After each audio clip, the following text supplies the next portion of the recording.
Ooh, so take two. It's okay. That's a part of entertainment. Lots of takes. So no one's in the room yet. So hopefully you guys can hear me now. Hey, welcome person. Uh yes, like 99 degrees in Vegas right now. So it's like the sweating's not because I'm nervous. The sweating is because it's hot. So forgot, let me share this on.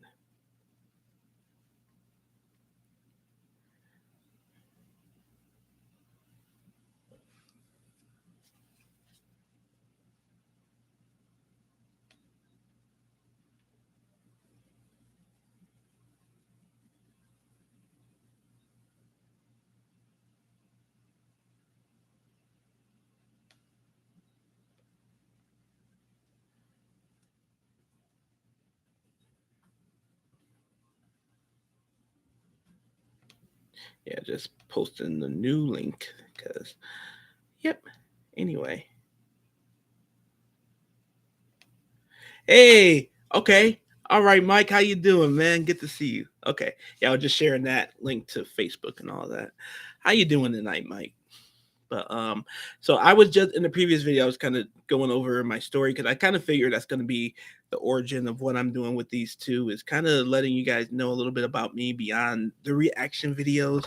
Though by now, one reason I'm like kind of stagging on reaction videos right now is that I'm trying to also get up a lot of other different videos.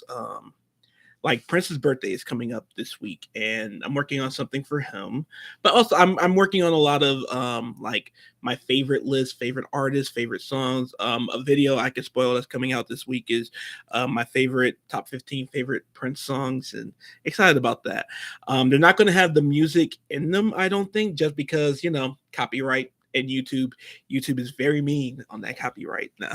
So um yeah, I'm going to be working on like a lot of videos that are just like lists, just fun lists and discussions and opinions and stuff like that. And just to help broaden the reach, but then also help my videos not get so strike down easily. So anyway.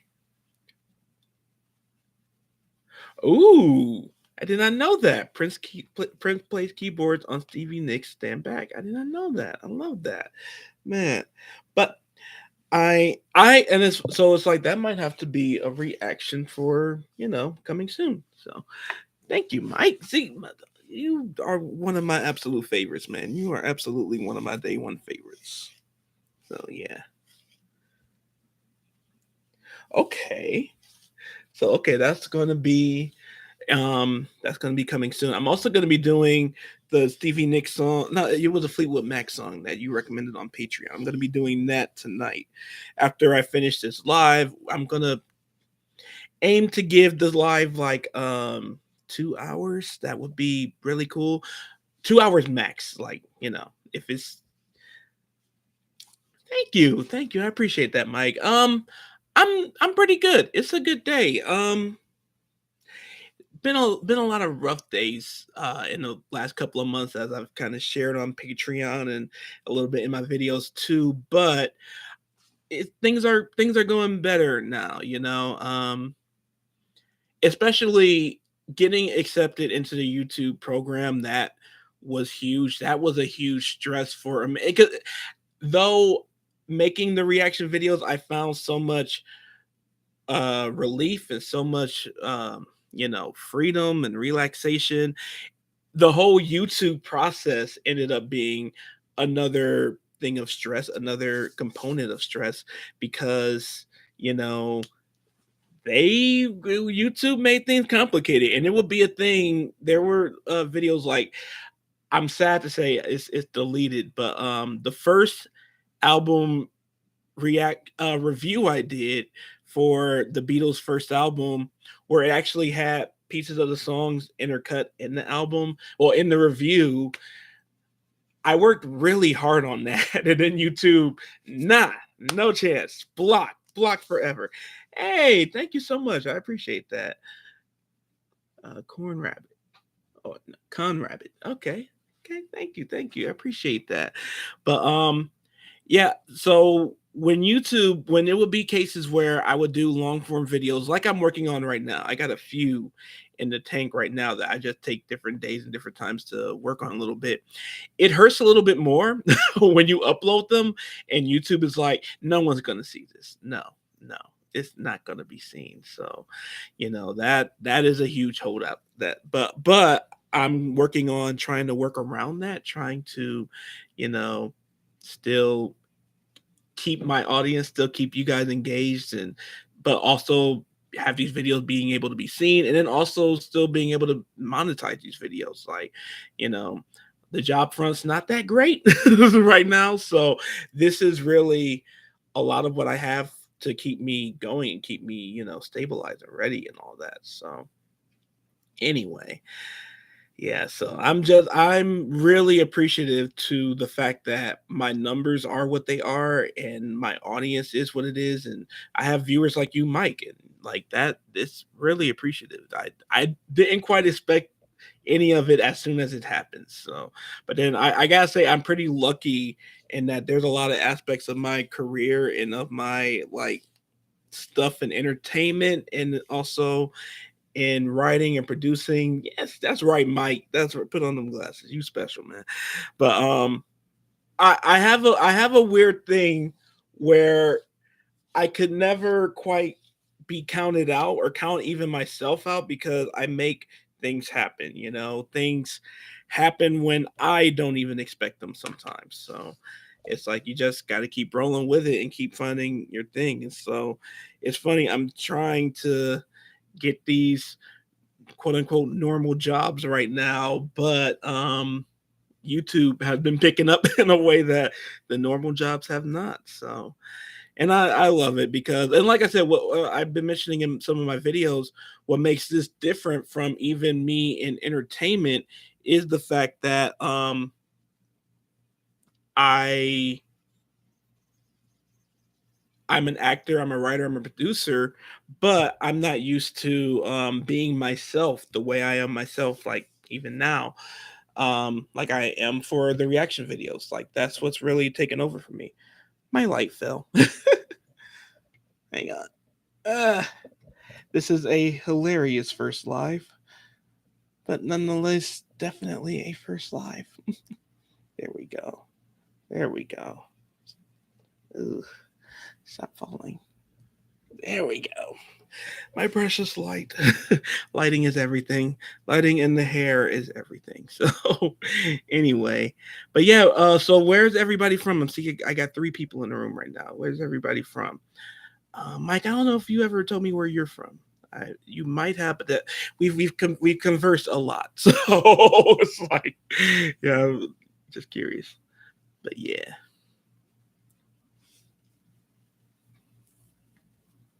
it's funny. I was thinking of doing New Jersey. Love it. I have a ton of family in New Jersey, and I've been meaning. I haven't been.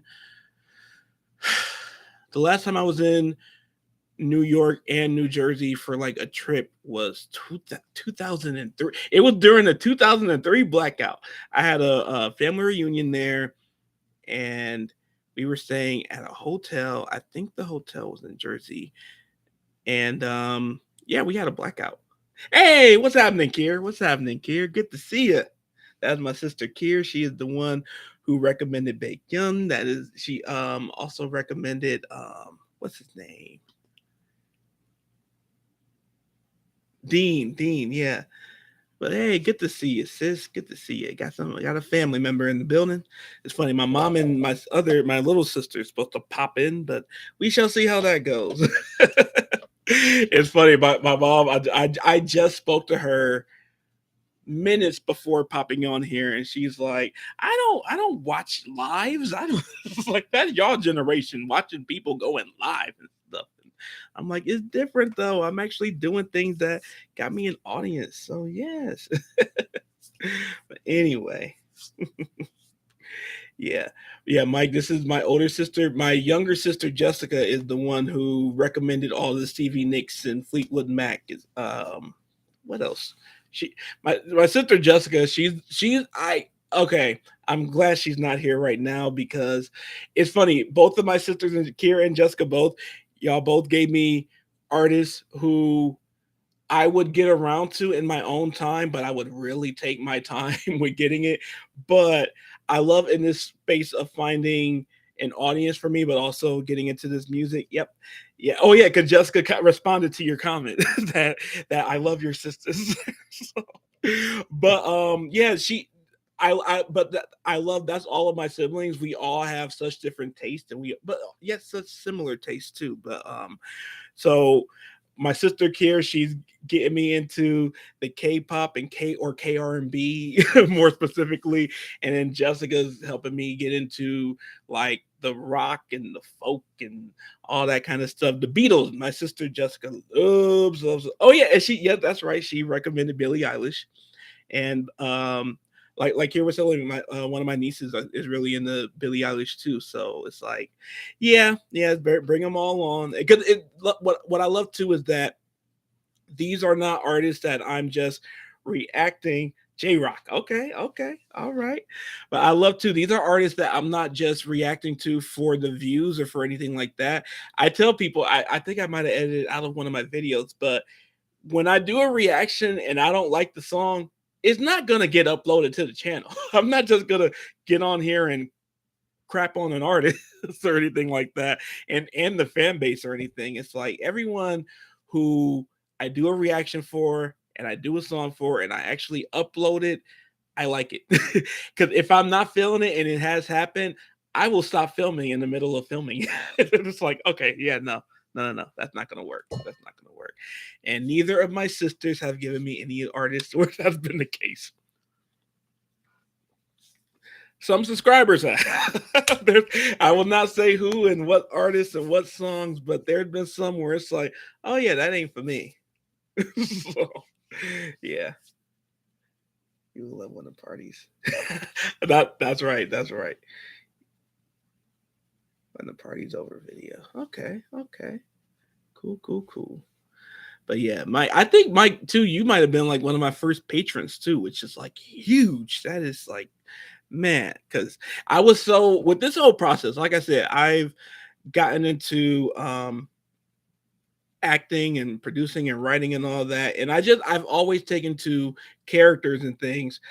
This is the most me, and it's funny right now with my real hair all out. This is literally the most me I've ever had been in any point in my life and career in front of a camera. So I'm really appreciative how this is all being, taken with everything. So yeah. And then it's really interesting too that in the middle of this process, that's when my dad passed. And then that's when I started doing artists that he loved, like the Jimi Hendrix and the Janis Joplin. And then that really brought in a whole other type of audience too, which I really appreciate because yeah, it's like that's the cool thing with everybody. I feel like everybody has their musical style and their musical way, in that we're all not that far apart, really. At least those of us who really like music. There are some people who stick to their genres, and it's like that. That's not me though. That's me and Kira were honestly just talking about that, where it's like good music is good music. I don't care the race, ethnicity, age, the era. If it sounds good to you, it sounds good. So I love that. And yeah. Anyway, whew, but hey, welcome back, Leslie. Welcome back. Yep, Jimmy and Janice. And I really regret I never got to ask my dad what about Jimi Hendrix made him his favorite. Exactly. You cannot stick to just one genre. Music is too, and it's like it's too worldwide. It's too many different types. There's so many different types of artists and voices. Yeah, same. That me and my sister Kira, we were just talking about that too, where it's like I have genres that aren't my favorite, but I was saying like if I'm in a place and it's live music and the live music is moving, I'm gonna be moving too. I'm gonna be feeling it too, and you can't hide that. You can't lie about that. I first off in general, I love live instruments. I even back in since the school days, I always loved bands. I always loved choirs. I always loved things that had to do with like the music happening in front of me. So it's like even though I was gonna say I don't play instruments, but I did learn recorder and I did learn drums and percussion and violin in my like school days. But I always loved it's funny being in school talent shows, school bands and all that. I always appreciated being in the audience more than being on stage for the music because I was like listening to all the percussion, all the music happening versus actually making it happen. Versus I always actually did enjoy being in choirs and like anything to do with performances. Been collecting records since I was 5 in 1969. Yes, yes, absolutely. And that's got to be one hell of a collection, Mike. Man, I don't know if my mom's in the room, but it's funny. She has a story that just breaks my heart where she had an epic record collection and then she also had like um what's it called? Just like some collectibles, but her record collection was like her most prized thing from her teenage years up until her early adulthood. And my grandmother just like, oh yeah, yeah, I just threw that stuff out. That stuff is old anyway. You can get new records. You can get new. No, no, no, no. So it's like, yeah, that's not fun. That's not fun at all. So, but yeah, and like my sister said, look, that's what I love about my family, my siblings, and both of my parents is like huge music lovers, you know. Ooh, okay. So Mike is going to be starting a used record business, and my sister Jessica. It's funny. I wonder if she's one of them four in here. But my sister Jessica has not a vinyl collection. I appreciate she actually really is about. She will hear the album on Spotify or whatever music platform first, and then it needs I need the record. I need the record. So yeah. So Jessica, we might have to do a trip to Jersey to hit up Mike's used record store and get and check out some of those. So that'd be cool. Man. But yeah, this is cool. I'm hoping Yvonne comes back because Taka Boom came in the room for a minute. So that was really cool. So yeah, but I've been really. Do I have a turntable? No, I don't. It's funny. I almost got Jessica's turntable because up until January last year, we actually lived together. My sister, my mom, and myself. We actually lived in one house, and then my mom got her dream job in Japan, and so that broke up our little band. My mom lives in Japan now. Shout out, mom! If you're not watching live, then I will be sending this to you. So shout out. And Jessica moved back to Detroit, but the original plan was when she got a newer record player, I was going to get her old one. But the thing is, I don't really like. I love my music, but I don't know if I could dedicate to the record process, where it's like because I respect the process. I very much respect the process of the records and how they're to be treated and all that. But it's something I can see myself getting into later. But now it's like, I don't know. Especially where I live, it's like, we'll wait on the turntable, but eventually. I could see it being something I get into, but I still don't think it'd be something that's like I'm going to have like a massive collection because it's like the most important thing for me in general is just music at my disposal, music I can get a hold of and all that. So yeah. Anyway, yeah, this is now I just talking to one of my friends. This is the 10th year I've lived outside Detroit. I've lived on the West Coast, so it's like man, and I've been in Vegas now for over a year. I moved here January the my birthday last year, January 27th, 2021, and it's hot. It's very hot. I never noticed that. I never noticed that your picture, Mike, was a jukebox. I never actually noticed that. Man, that's really cool, and that's really cool that you still have that. That's pretty amazing, man. Pretty cool. But yeah, it's been a weird and what I really like about this, what I really like about what I do with these reactions, but then like I said, the reactions are only the beginning. There's going to be a lot more coming, but where it's been relatively hard trying to connect and find footing here in Vegas.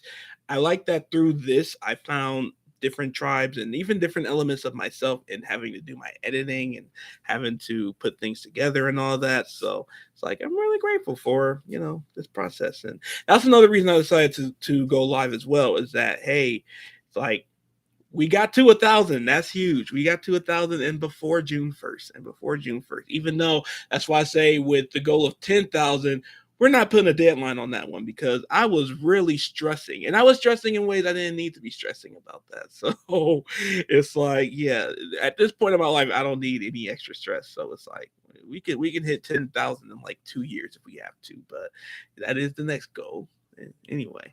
But the important thing for me, I think it's really cool to like do this and like actually engage with you guys who've been supporting, especially like I said, people like Leslie and Mike who have been here since the beginning practically. So like absolutely. But yeah.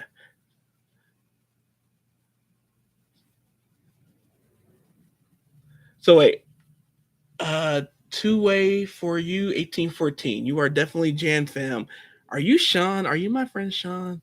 I'm wondering. Yes, everyone watching should hit that like button for sure. And feel free to send super chats for, sponsored questions or what's it called? Reaction videos for coming soon. Yeah. Utilize that super chat. That would be cool. But also hit them likes. But yeah, two-way for you, 1814. The 1814, you are definitely Jan fam.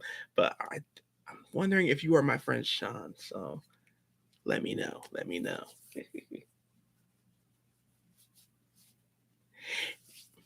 That's funny. I have some theories on who you are, but yeah.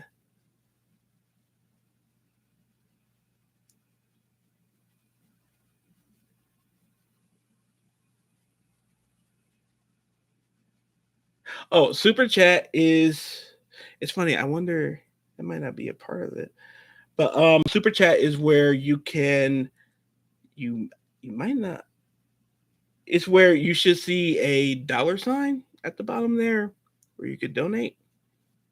I don't know. It's funny. I've only partaken in that with other YouTubers that I'm actually subscribed to.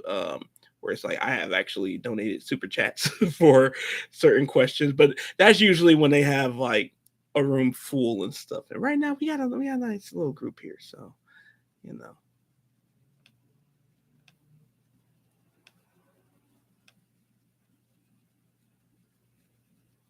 But yes, well, yeah, there's the offer you reference, but the 1814 is the what's it called?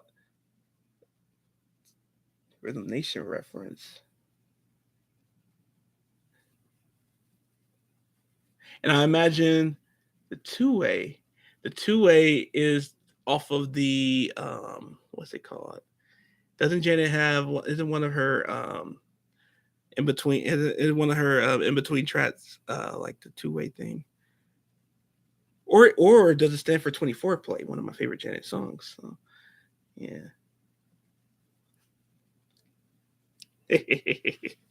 See, I know.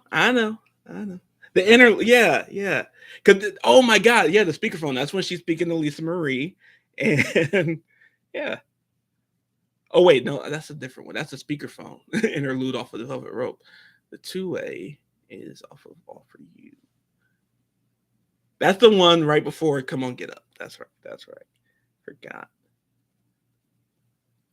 But yeah, if you don't see super chat, that might not be an option, so that's all right.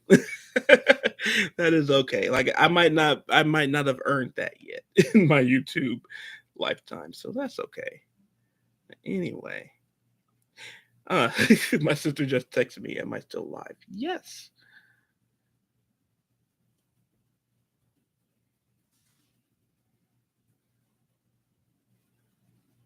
So Jessica will be popping on. It looks like. Yeah, I might. Yeah, Mike, I might not have enough subscribers or have been around enough to get that yet. So if I didn't, that's okay.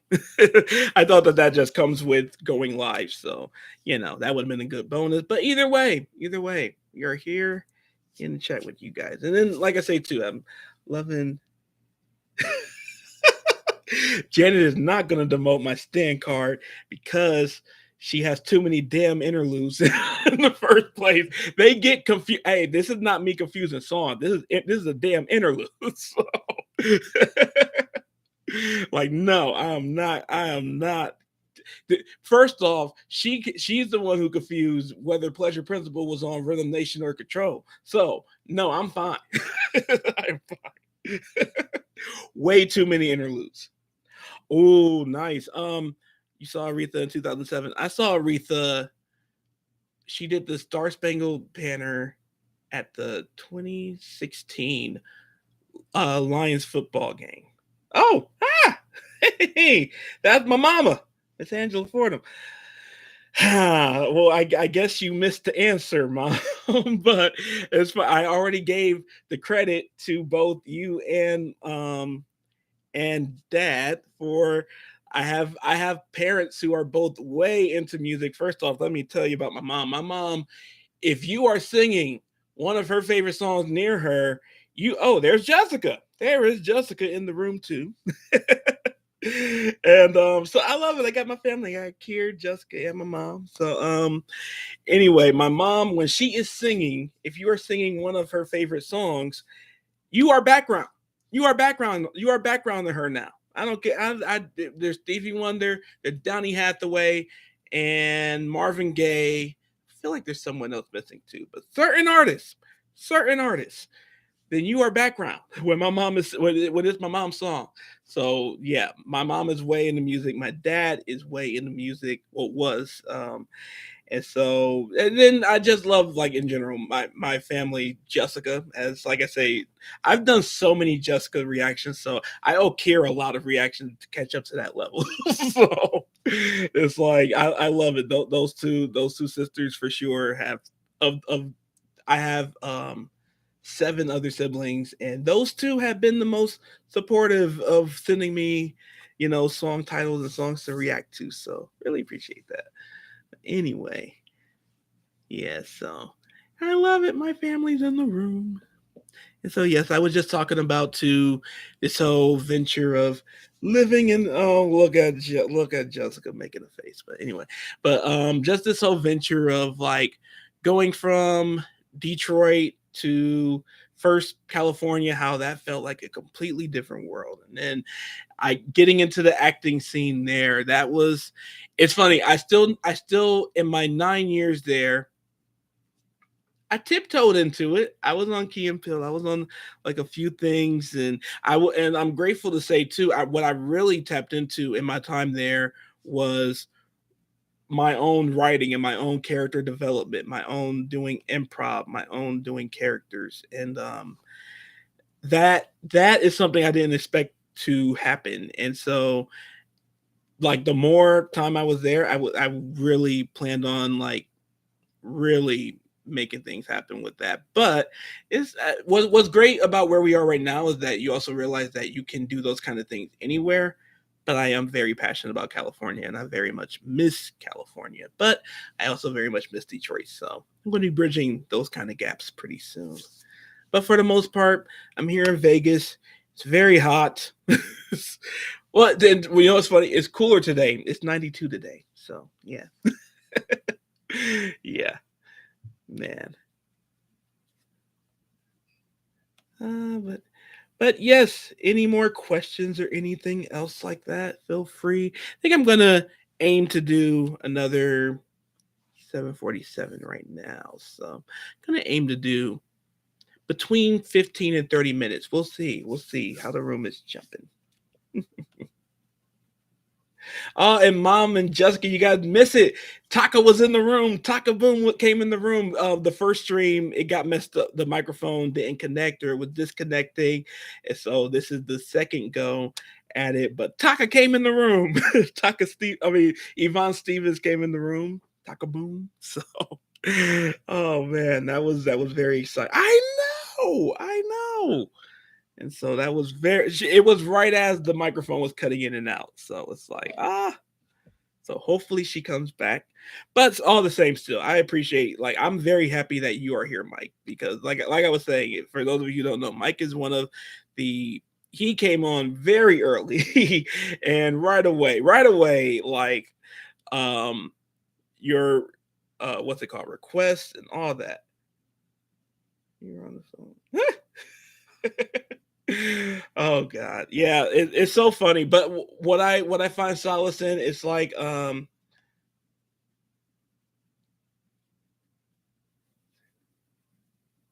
it is like Leslie D said.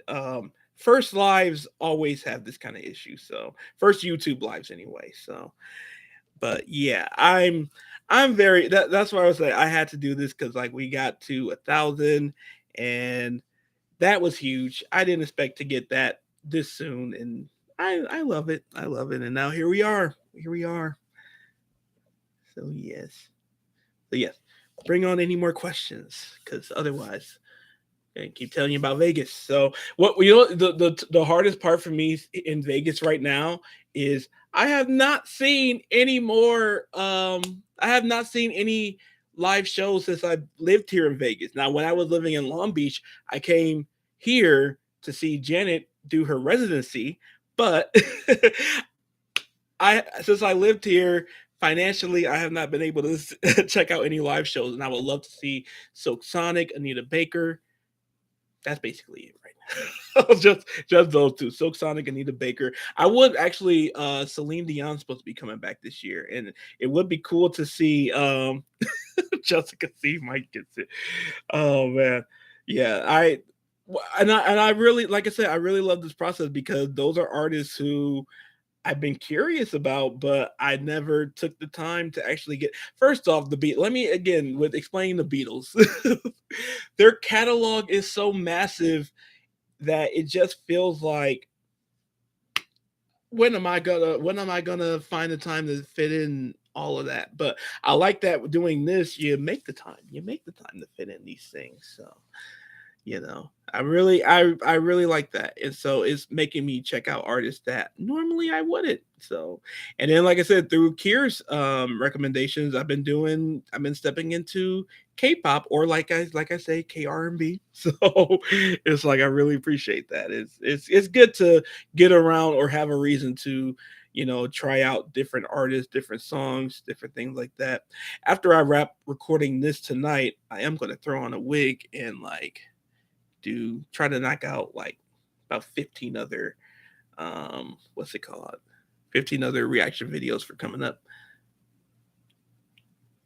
Yes, mom, Mike is absolutely of your generation. Yes. That's what I appreciate too with my audience is that it seems to be very diverse, which I want, in very different age groups like I also want. So I'm very very much appreciative of that because you know yeah, going up, gonna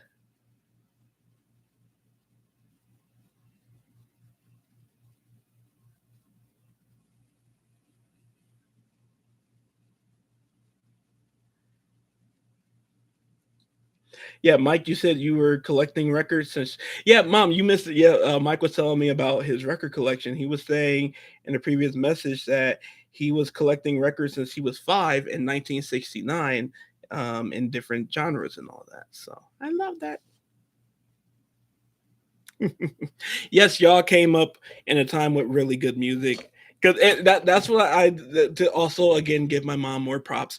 What I do appreciate about I again, as I say, I didn't grow up with cable. I didn't get cable until I was 15, or our household didn't. And through that, I very much grew up on movies and TV shows of my mom's and my grandmother's generation. And so I am a like urban dictionary of crazy old. Mike, you're getting me in trouble. Mom, I told the story about Grandma D giving you records away. My mom in the comments, my mama gave my records away. Yes, yes. That's that story is traumatizing. um, you know what? I this is okay. The question: am I familiar with early 70s Elton? Yes, but just because of the movie Rocket Man. But no, I also know some of the big hits from that era too, like Tiny Dancer. So it's, certain songs like that, Elton and Queens. Um, I know Queens for sure. There's certain songs their early discography that are like legendary and that you hear in different references and things like that. But their um their biopics really helped with knowing that. Their biopics really helped with learning, at least the pinpoints of their discography anyway. But Queen I've actually done a deep dive on around 10 years ago, around when I did what's it called? The Carpenters. When I first got into the Carpenters, I got into Queens at the same time. And they both stuck, but I had more. My mom was cracking me up in the comments here. Anyway,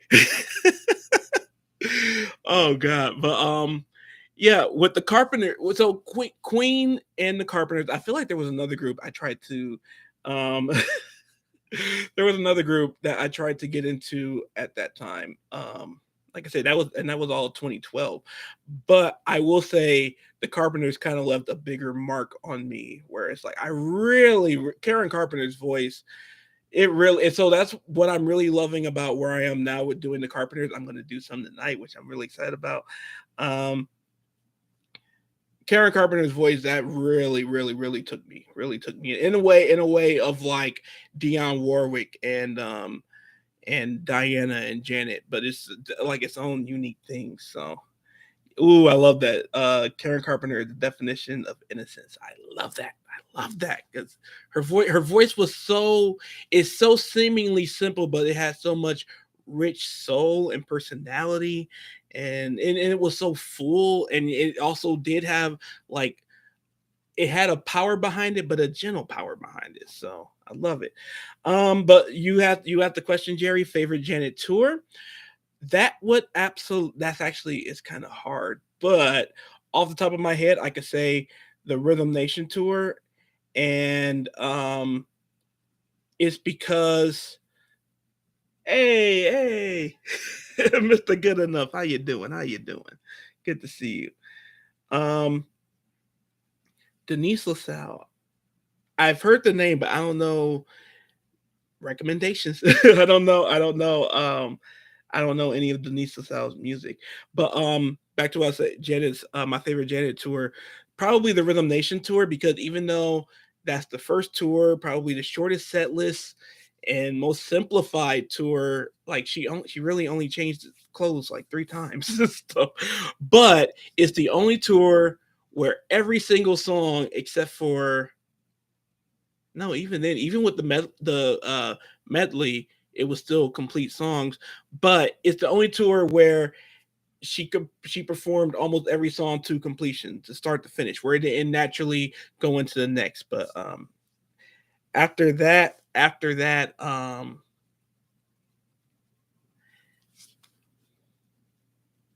probably the Velvet Rope. She was very impactful with the Velvet Rope. So the Velvet Rope tour is probably next to the Rhythm Nation tour. But ooh, Martha and the Vandellas, Nowhere to Run. I adore that song, and I've never seen them do a live performance of it. So consider that one on the list. Consider that one on the list right now. Consider that one on the list right now. I love in a recent interview, someone was asking Janet, like, what was it about the Velvet Rope tour that had you that way? And that I think that's what she was saying. Like, well, I was going through a divorce, so it's like, or the relation, or she was going through stuff in her personal life, and so she executed it on that stage, and it showed. It very much showed. So, it's like absolutely, Mister Good Enough. Janet and Karen have the same aura of innocence around them. I very much agree with that, Jerry. That Janet and Karen Carpenter have the same aura of innocence in their voices. I love that. Ooh, my favorite recent Janet tour.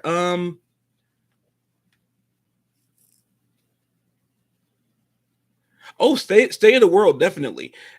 People, I don't think that the general public or like regular non-mega fans would know, but the State of the World tour was very much for us, the hardcore fans. Man, she did songs that are album tracks from Rhythm Nation, from Janet, that are like almost 30 years old. And for me, the idea, okay, let's talk, because Super Janet fans are gonna know this one, but I gotta bridge the like either non-Janet fans or non-Super fans into it. There is a song called 24 Play that is off of her 1995 compilation album. Um, she has never performed. She has only mentioned in like two interviews before, but it's one of my favorite songs in the entire world. And if someone asked me to bet on would she ever perform that live, I would have bet everything I own that she never would, because when I say she never talked about the song, I think I can there's only two interviews I could think of where she even like says the name 24 Play. And then for the State of the World tour, she performed 24 Play. She performed B-sides. She performed songs that aren't on the albums. Like, so yeah, State of the World. State of the World. For which State of the World? That's a stand right there. The original one first, but then I also got to give it what's it called? I got to give props to her doing Skin Game, which is like she opened the tour with a B-side, a song that's not on the album, a song that's on only the single release.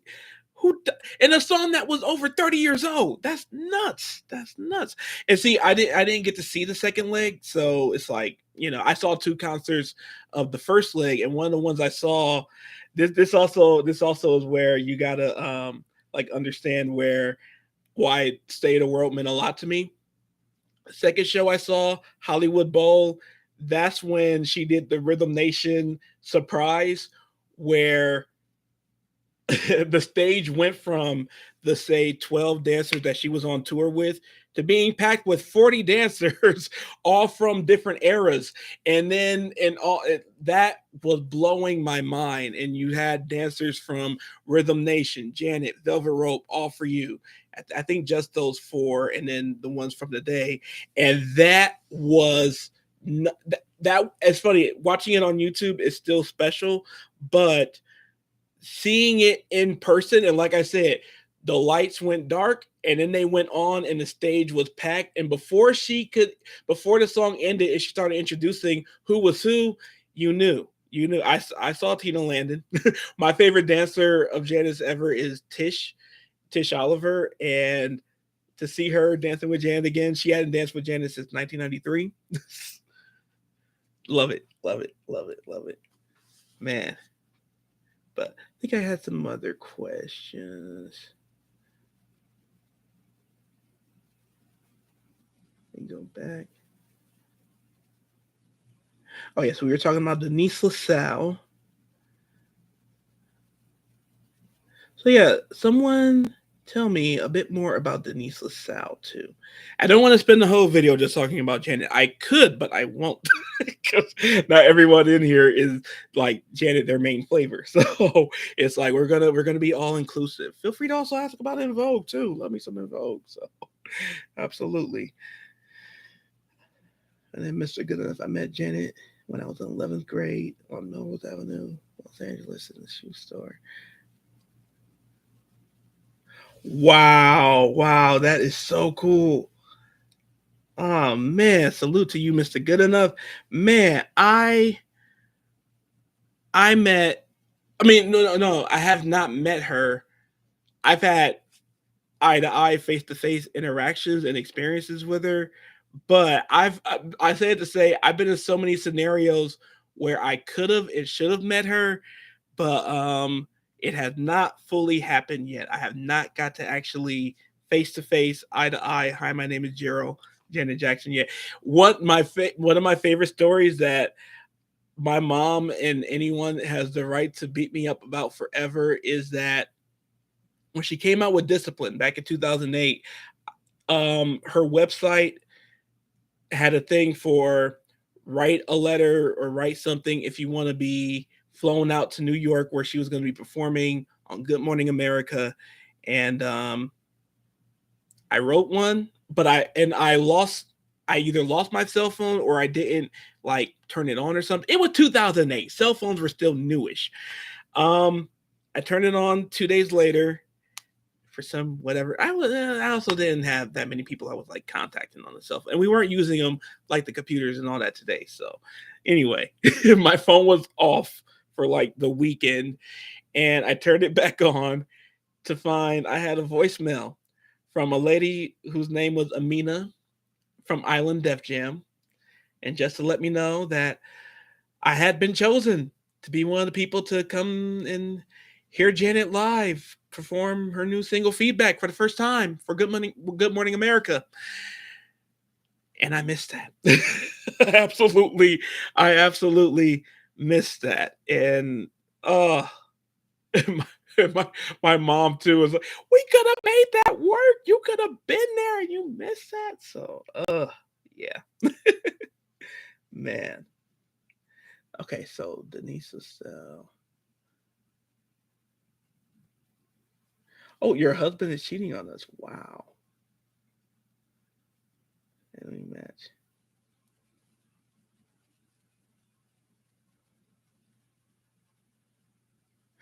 Whoa! Oh man. Wait. So wait.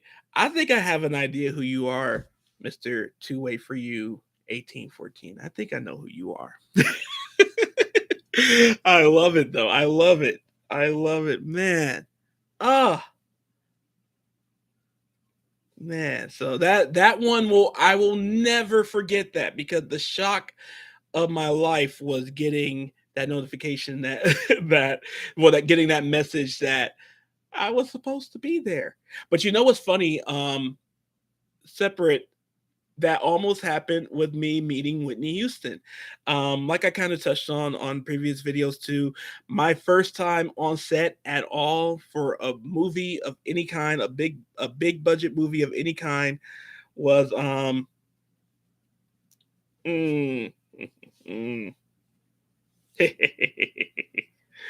yes, I had okay. I love it. I love it. So when I was doing Sparkle, that was being filmed in Detroit.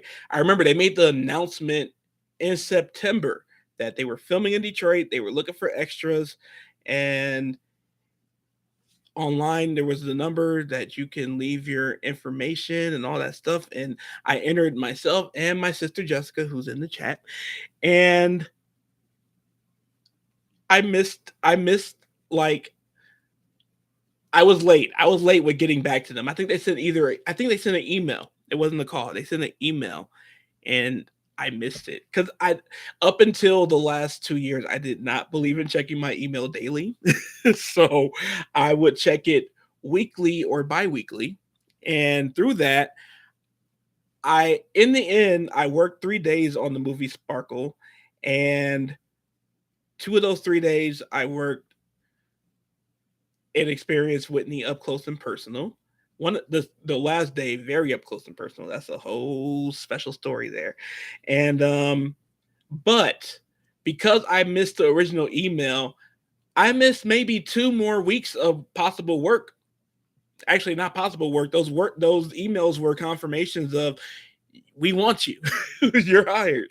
And because I was late getting it, I only got 3 days of that. So yeah, a big lesson I had to learn is you got to be on top of your stuff. You got to be on top of your voicemails and your emails. So yeah. Oh, Leslie. Oh, Denise LaSalle is old school. Okay, I'm gonna have to definitely check out Denise LaSalle because so yes, yes, I love it, love it. She's a road trip girl for you.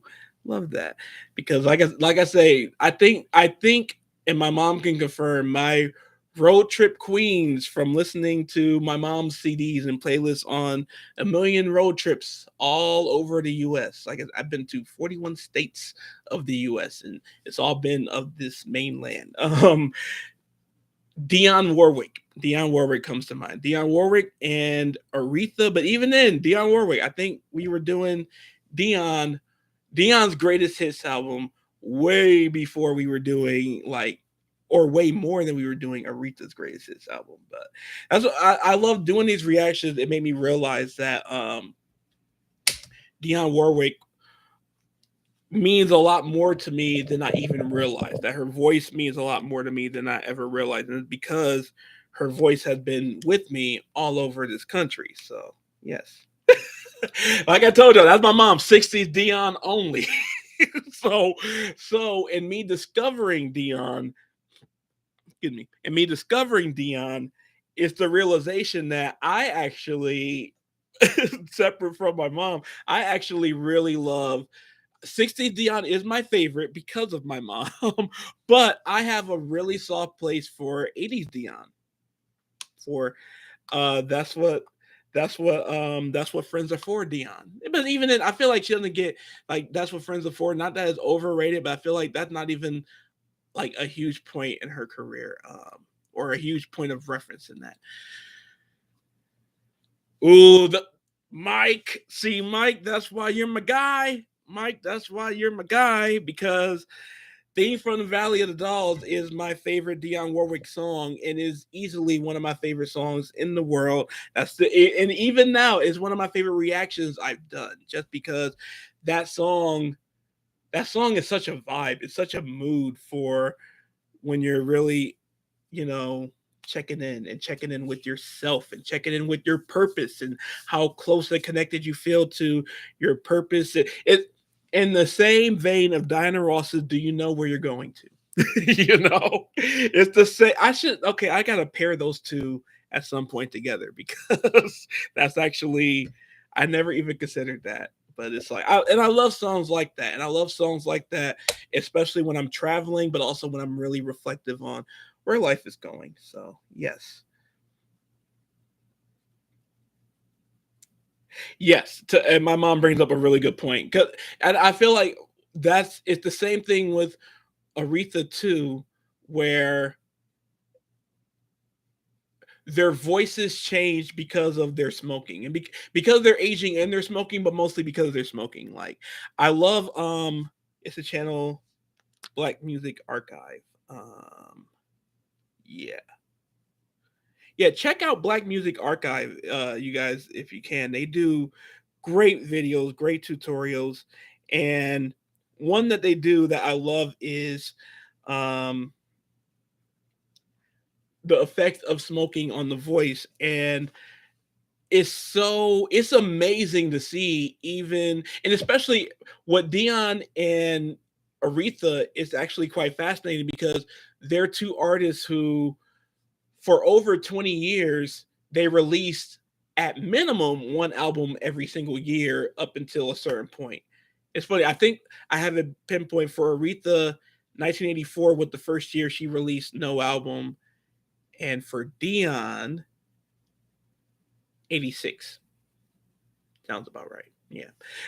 It's see when I don't care how big the discography is. When I start studying, then I learn these things. But anyway, all that to say, because of the effects of the growth, or development, and the strains on their voices too, it's interesting to hear the last album where Aretha had this range, the last album where Dion had this range, and it that's why you don't hear about many artists now who release every single year like that.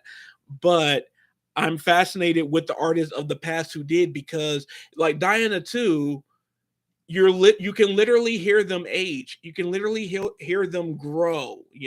Gladys too. Gladys Knight, one of my other favorites. So yes.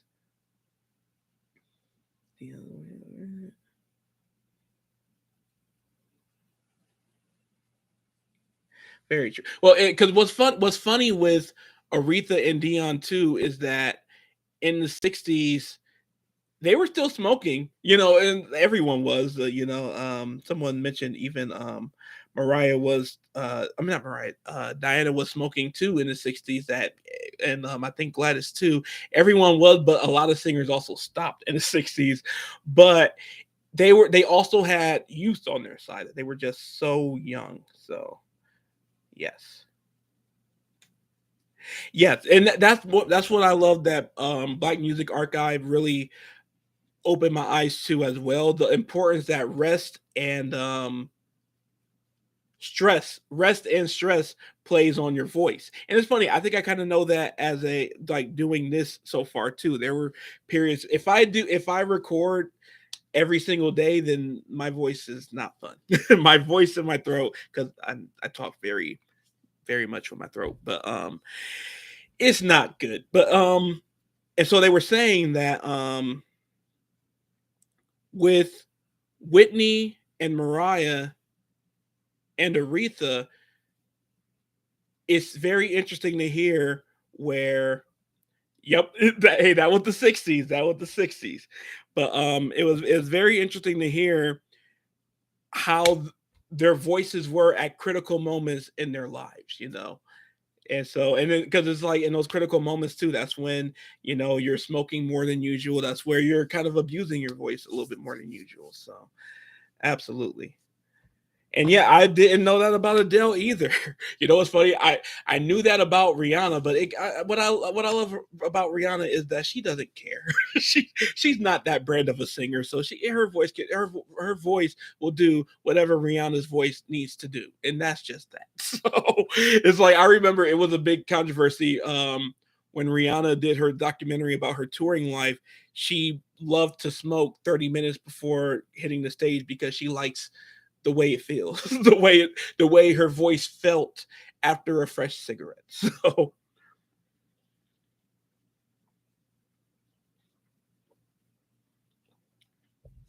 but yeah, Black Music Archive, a really great channel, and it's like they just what I love about them too is that it's not even just about soul music or pop music. They break down music from the gospel standpoint and also from an operatic standpoint too, and just all the fundamentals of it. I do. The question: do you ever ponder changing your YouTube speaking voice to put less strain? You know what's funny? I try, but I really should. I really do need to engage more with speaking from the diaphragm. But when I do that, it's hard to maintain that. It's actually really hard to like. This is my go-to for it. So my go-to for speaking, but when I speak from the diaphragm, see, okay, that sounds better already, and that feels better already. But see, it's funny, it goes back and forth. But I've never been able to maintain fully speaking from the diaphragm without like I almost have to have a hand there, like I actually do now. So, um, but yeah, this is me from the diaphragm, and it does feel better. It does feel more clear, but it's just so much easier to let go of your hand and talk from up here. But it's so bad for your voice. It's so terrible for my voice too. So, uh, but yeah,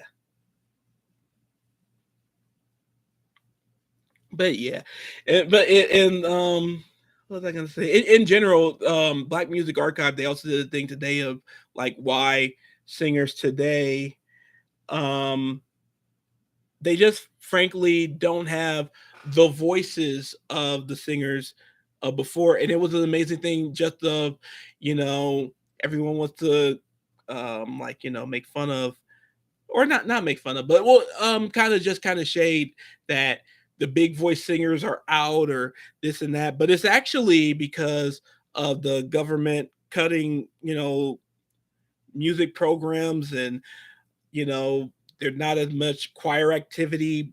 My generation, and I know my parents' generation and all that too, you grew up going to church and you grew up singing in the churches and in the choirs and all that. But this generation, no. This generation, not so much. This generation, you really are more so singing for fun. And when you're passionate about it, it's still not as accessible. It's still not as like getting proper training isn't as accessible today as it used to be. It's basically the lesson in that. And that I found that fascinating. And so artists who were kids during my time, Um, they you know, they got to opt out of what our parents were like either forced into or just had more options to get into in the first place. But nowadays you don't hear much about choirs, and there is, you know, nope, we're not blaming Janet for that. No, no, we're not. If any, hey, blame Paula Abdul.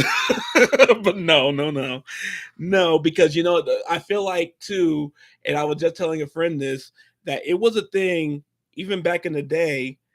Um, but no, back in the day there was a thing because you had Diana Ross, you had like we mentioned Karen Carpenter. You didn't have to be the biggest voice in the room, the most boisterous voice in the room to still know your voice, know how to work your voice, and know its limitations and also what it does best. But there became a thing later to where you didn't have to know your voice at all, and the studio people will make your voice work. So yeah.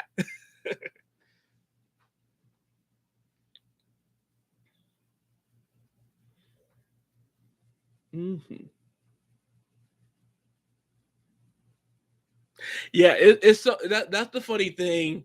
I feel like I've always maintained that I feel like Diana and Aretha are the prototypes of two different types of female musicians and female pop stars of say the 60s and 70s, and then Janet and Mariah, not Janet and Mariah, Janet and Whitney more so because Whitney, was before Mariah, became those prototypes for the 80s and 90s because with all four of them, they knew their voices, they knew what they had. And so, all that to say, there became a lot of artists who were able to pull from both different types.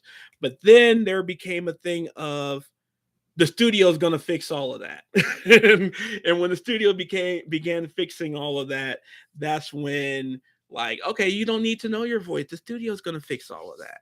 And I will say I feel like Janet, and then the women who came after Janet, that are like, let's say, it's not that many. I would say the group of like Janet, Jody Watley, and there's someone else in there, Lisa. um Janet, Jody Watley, Lisa, and there's still someone else I'm not quite thinking of, but they were the last ones to where they didn't have the biggest, fullest, loudest voices and could blow this singer out of the water and all that. But they were the last ones to where no matter what they lacked in volume and size and all that, they still had proper training. They still knew their voices and stuff. After them became, oh yeah, we'll fix that in the studio. We'll fix you. You can dance though. You can dance and you look good, so you can be a star. So anyway, one of my favorite things though, I will say, to move into In Vogue too. In Vogue is my absolute favorite, not only female group, but group period, just because to me, all four of them represent my absolute favorite prototypes of the female voices. So it's funny, I'm gonna use my t-shirt as a dictation here. But you got Maxine. Maxine represents to me the Stephanie Mills type voice. Who else? Like a Shaka Khan, a again, shout out to Yvonne Stevens.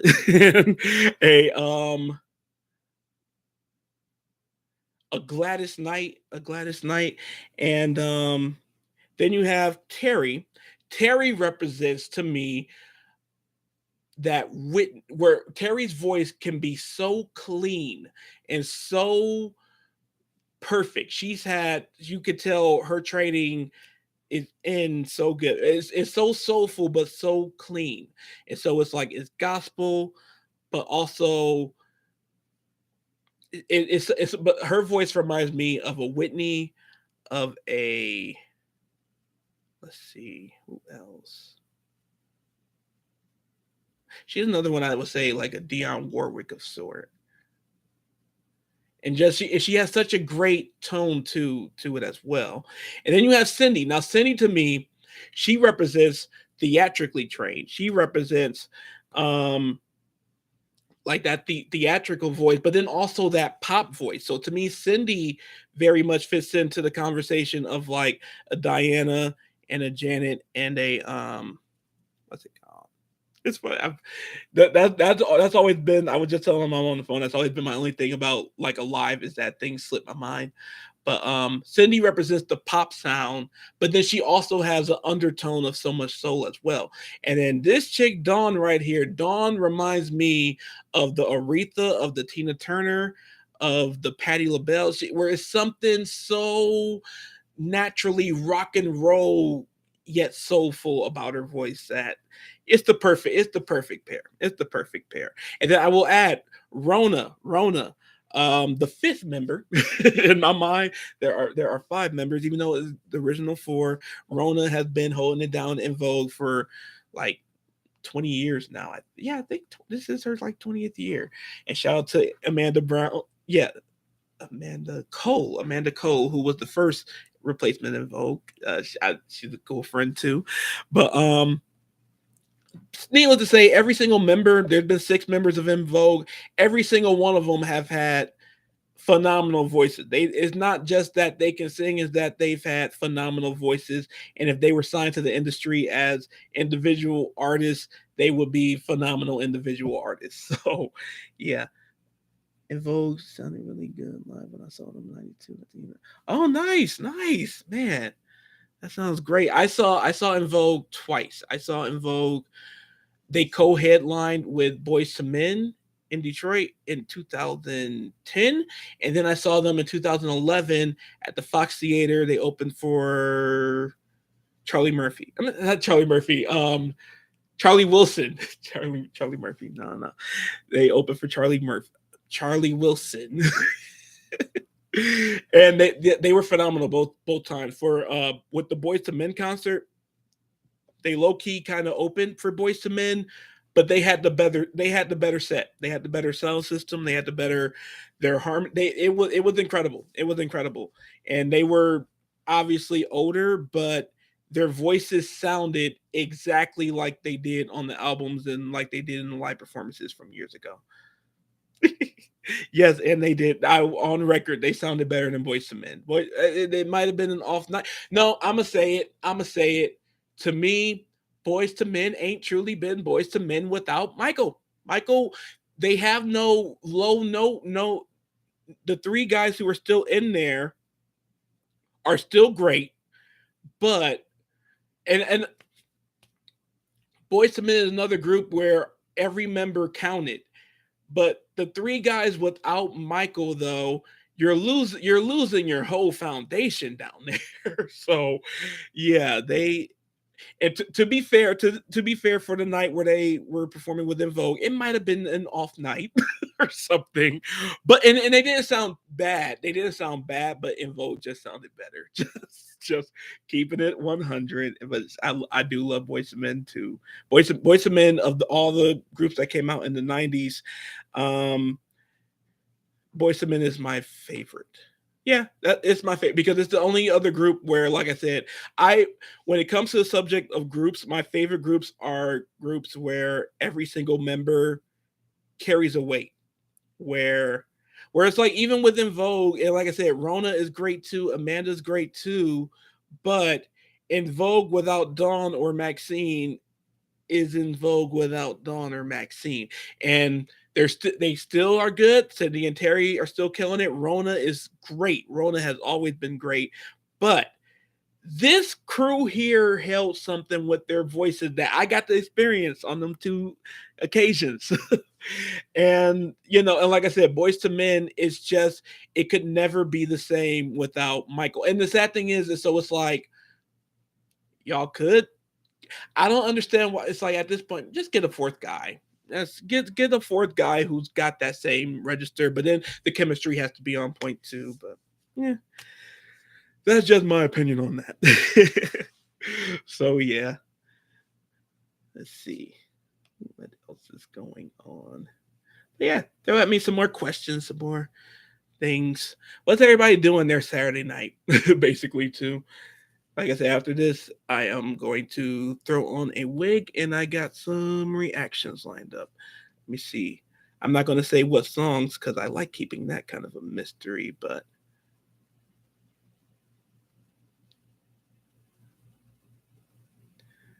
so tonight I am going to be filming The Carpenters.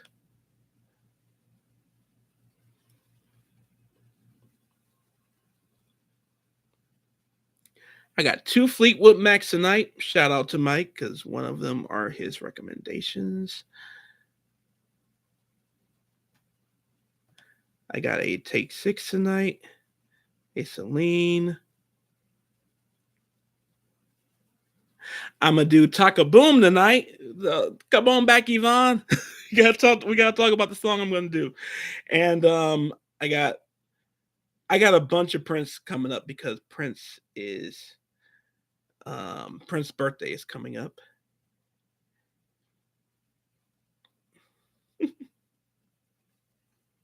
Oh man, all day at the dealership. I know that cannot be fun. Oh, and I have Shaka Khan coming up. So let's see, I got Taka Boom and Shaka Khan coming up tonight. And that's the plan.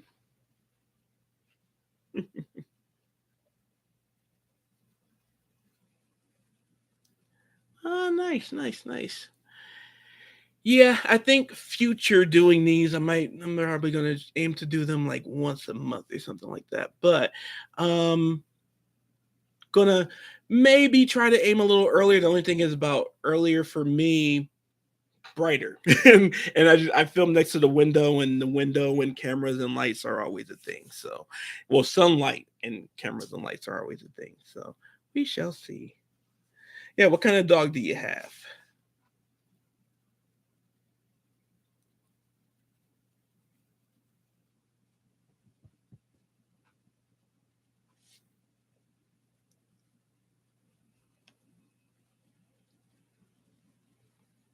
And what about you, Mike? What do you do? I feel like you might have mentioned. Ah, thank you, Mike. I really appreciate that. Really appreciate that. Nice.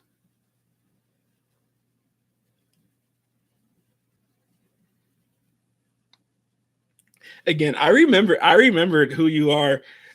Two way for you 1814. Okay, because and you're right, we do talk hair tips all the time or hair talk all the time. So what is your hair right now? Ah, you're a mailman. I love it. I love it. Okay, Mike, one of my favorite shows of all time. I wonder if you know it or if you love it.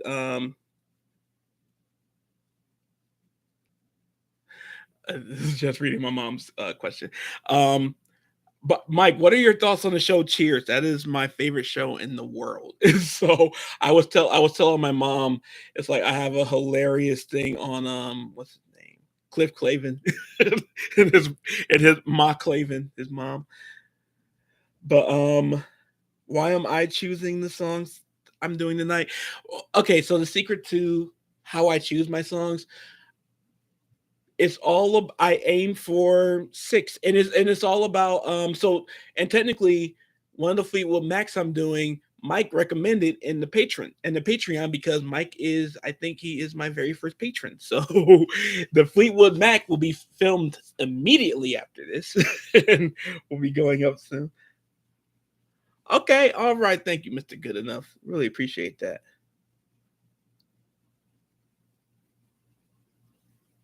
Hey.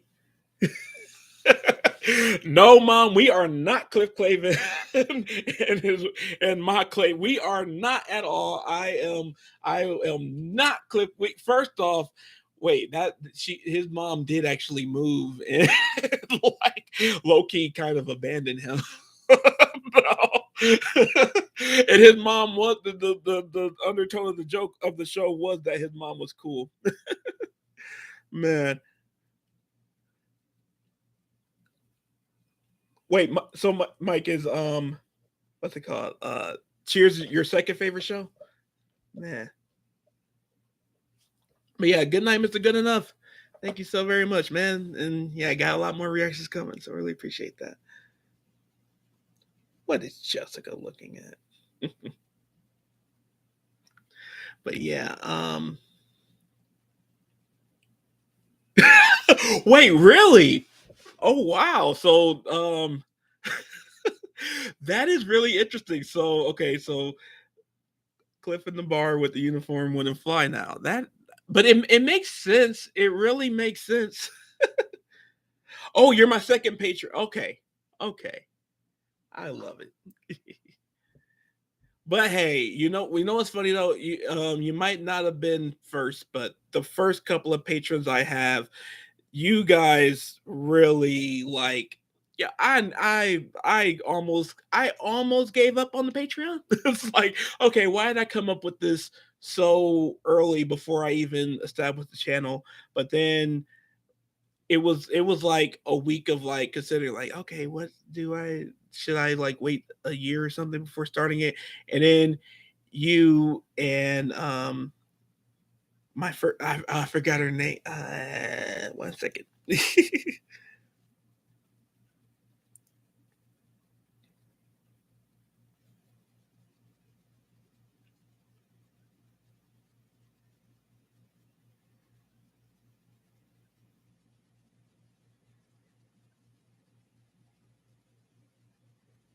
Monica was the first, I believe, and so you and Monica both absolutely like, oh, I have patrons now.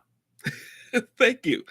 And so yeah, and so I take requests I get from you guys like very seriously. So yeah, that's gonna be filmed immediately after. And but yeah, it's funny that makes so much sense about Cliff not being able to wear the uniform now because it is funny that was his like uniform for the entire. He was never in that bar without the uniform ever. I don't think because it's funny. I know that show pretty well, but yeah, I love it. But yeah, I will always Cliff is probably one of my favorite characters, and I love the fact that the actor who played Cliff auditioned to play what's his name Norm, and when they let him know that he didn't get Norm, it was the actor who played Cliff was okay. Well, who are you casting for the know-it-all blabbermouth character in the bar? And the writers were like, we don't have that character, and you don't have that character. You need so uncreditedly, the actor who played Cliff created Cliff, and I love that. I love that. I semi aspired to be at that level as an actor, So that is really cool to me. So yes, that is the where the character of Cliff Cliff Craven comes from. I don't know. I trip on my tongue. So yes, but anyway, I'm gonna be wrapping up soon. Yeah, give it like 10 minutes. But I am very happy that you guys all came on board, that you guys have all popped into the live, including my mom and my sisters. Hi Kier, hi Jessica. And yeah, it's funny. I needed this because I want to do a lot more of these eventually, but we got to get the first one out the way. So it's like, and who knows, maybe the super chat will come in when I get to like 5,000 subscribers or something. I don't know, but we shall see. But I like that I learned is not there now. But it, like I said, I'm not going to discourage. I'm going to keep on doing this. Yes. My mom was frightened. Jesus, mother. Yes, but no, this I have fun with you all. So I'm gonna aim for this to be a regular Saturday, not regular Saturday thing, but I'm gonna aim for them when they happen to be on Saturdays. So indeed. Yes, Mike, and like I said, Jessica, I was telling Mike because he was saying when he retires, he wants to have a used record shop. Correct me if I'm wrong. I was saying we might have to do a trip to Jersey to visit Mike's used record store in 2 years, since I was telling him you collect records, so I do not.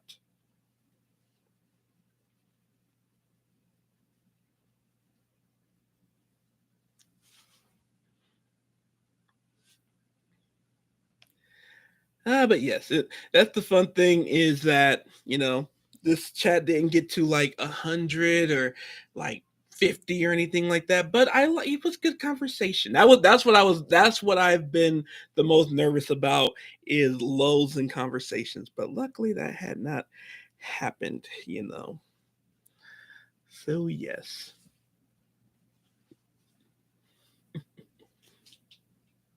Yeah, what I might start doing too is playing songs or reacting to songs during the live. I've seen some people do that, but I know that YouTube is crazy strict about that. So it's like I'm gonna have to figure out how that works, and or it's a thing where you can only play a song for a certain amount of time, and then you gotta like skip to the next track or stop it. So I gotta figure that out first. But it was okay going this first one without any music or anything like that. So yes, this was fun.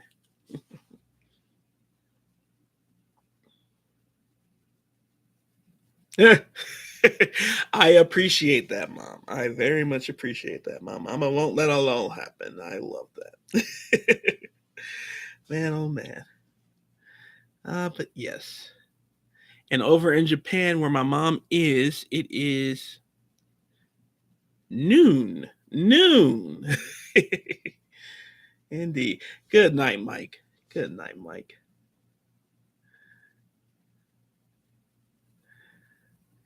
Indeed. Well, all right. Well, I'm gonna hop off myself. I feel like this was a really good happen. I agree. We got to get Jimmy Jam on the chat. We got to get Jimmy Jam.